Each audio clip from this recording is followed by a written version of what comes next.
ciidamadan ka tirsan militariga dowladda Soomaaliya ayaa saacadihii la soo dhaafay ka baxay qaar ka mid ah difaacyada ciidamada dowladda ee gobolka Shabeellaha Dhexe kadib markii ay sheegeen in ay waayeen mushaaraadkii ay ku lahaayeen dowladda Soomaaliya. ciidamadan oo boqolaal ah ayaa gaaray degmada Balcad ee gobolka Shabeellaha Dhexe kuwaas oo ku sii wajahan dhanka magaalada Muqdisho. militariga ka soo baxay farumaha dagaalka ee ku yaala deegaanada Ceel Baraf, Raagaceele, Qalimow, Garsaale iyo weliba degmooyinka Mahada iyo Jawhar oo ay duleedkeedu ay deganayeen ayaa sheegay in ay raadsanayaan xuquuqaadka mushaariga ah ee kaga maqan dhanka dowladda Soomaaliya. wararka ugu dambeeyay ee la xiriira ciidamada gadooday ayaa muujinaya in ay jiraan ciidamo aan badnayn oo ku haray difaacyada kuwaasi oo kaashanaya militariga AMISOM. waxaa la sheegay in ciidamadaasi ku soo haray difaacyada dagaalka ay heleen mushaaraadkooda sida ay xaqiijiyeen saraakiil ka tirsan ciidanka dowladda ee ku sugan gobolka Shabeellaha Dhexe. ciidamada qaybta 12 Abriil ee dowladda Soomaaliya ayaa sidaan oo kale uga baxay furumaha dagaalka ee deegaana ka tirsan Shabeellaha Hoose, waxaana hadda deegaanadaasi la wareegay gacan ku hayntooda dagaalyahanada Al-Shabaab oo ay tani sidoo kale fursad u siinayso in ay ku sii fidaan deegaanada qaar ee hore ay ugu sii sugnaayeen ciidamada dowladda Soomaaliya. dhinaca kale degmada Mahadaay ee gobolka Shabeellaha Dhexe wararka laga helaya ayaa xaqiijinaya inay jirto xaalad cabsi ah oo la xiriirtay in dadka deegaanku mar kale lagu dul dagaalamo maadaama ciidamadii halkaasi hore ugu sii sugnaa ay faarujiyeen lagana baqdin qabay in dagaalyahanada shabaabku ay mar kale la wareegi karaan fariisimaha ciidamadu ay ka baxeen. xaaladaha cakirin ee gobolka Shabeellaha Dhexe iyo deegaanada ku aftirsada ayaa waxa sidoo kale ku soo biiraya Al-Shabaab oo iyagu 18 bishii Maarso weerar ku qaaday gudaha degmada Balcad ee gobolka Shabeellaha Dhexe halkaas oo ay saacado ku sugnaayeen isla markaana gaadiid kala duwan dab ku qabadsiiyay. waxaana dhacdooyinkan oo idil ay ku soo beegmayaan xilli mas'uuliyiinta dowlad goboleedka Hirshabeelle ay horaantii sanadkan ay muujiyeen in ay muujin doonaan dhaqdhaqaaqyo militari oo u dhaxeeya gobolada Hiiraan iyo waliba Shabeellaha Dhexe. haddaba ciidamadaasi furnaha baneeyay oo u jawaabaya ra'iisul wasaaraha Soomaaliya Xasan Cali Khayre ayaa waxay dhaheen haddii uu ra'iisul wasaare Khayre ilaaladiisa mushaar siiyay yuusan oran ciidan baan wax siiyay annagu mushaar ma qaadanin lacagtayadiina meelo kale ayaa loo isticmaalay. askarta ka hadlay warbaahinta bulshada waxa ay ku sii jeedaan magaalada Muqdisho.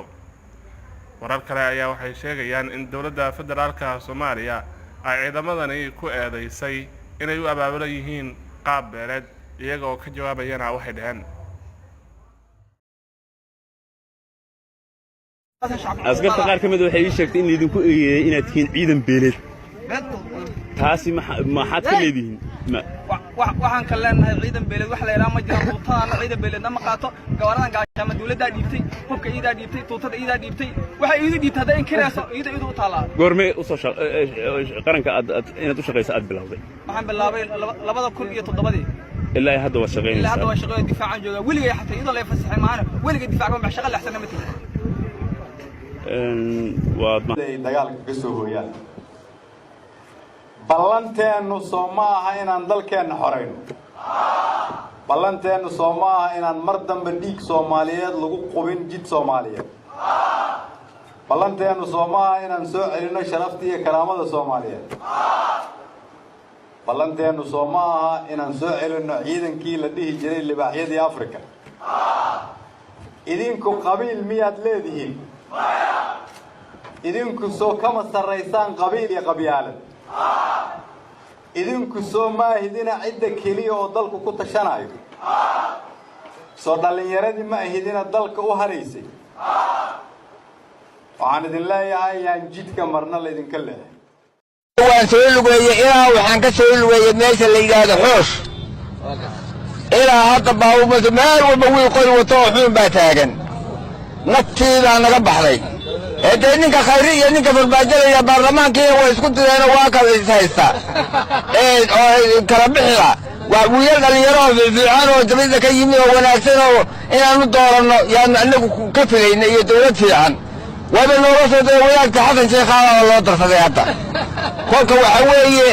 nidaamada nin baarlamaanka way iska horkeedeen dadkii uu aanu duqbaa waxa 79 sano 80 intaas ayaga dhiman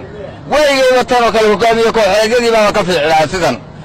oo anaga nalba baynaadi jirin marka waxa weeye sida warshada sida la bedelo haddaba madaxweynaha jamhuuriyadda federaalka Soomaaliya mudane Maxamed Cabdullaahi Farmaajo ayaa jawaab degdeg ah ka bixiyay arrintaasi. madaxweynaha ayaa wafdi wasiiro iyo saraakiil ciidan u diray ciidamadii ka soo baxay furimaha dagaalka. wasiiro ka tirsan xukuumadda iyo saraakiil ka tirsan ciidanka xoogga dalka ayaa goordhow u ambabaxay degmada Balcad, halkaasoo ay ku sugan yihiin ciidamo ka tirsan xoogga dalka kuwaasoo saaka soo faaruujiyay difaacyadii ay kaga sugnaayeen deegaano ka tirsan gobolka Shabeellaha Dhexe. xubnaha wasiirada iyo saraakiisha ciidamada ayaa waxaa hogaaminaya wasiirka amniga Maxamed Abuukar Islow, wasiirka warfaafinta Daahir Geelle iyo banduulaha ciidanka xoogga dalka General Odowaar Raage. waxaa la filayaa inay ciidamada kula hadlaan xerada Hiilweyne ee duleedka Balcad, halkaasoo ay saldhig ka dhigteen ciidamadii ka soo baxay aagga difaaca, waxaana la rajaynayaa inay ku qancin doonaan inay ku noqdaan difaacyadii ay ka soo baxeen.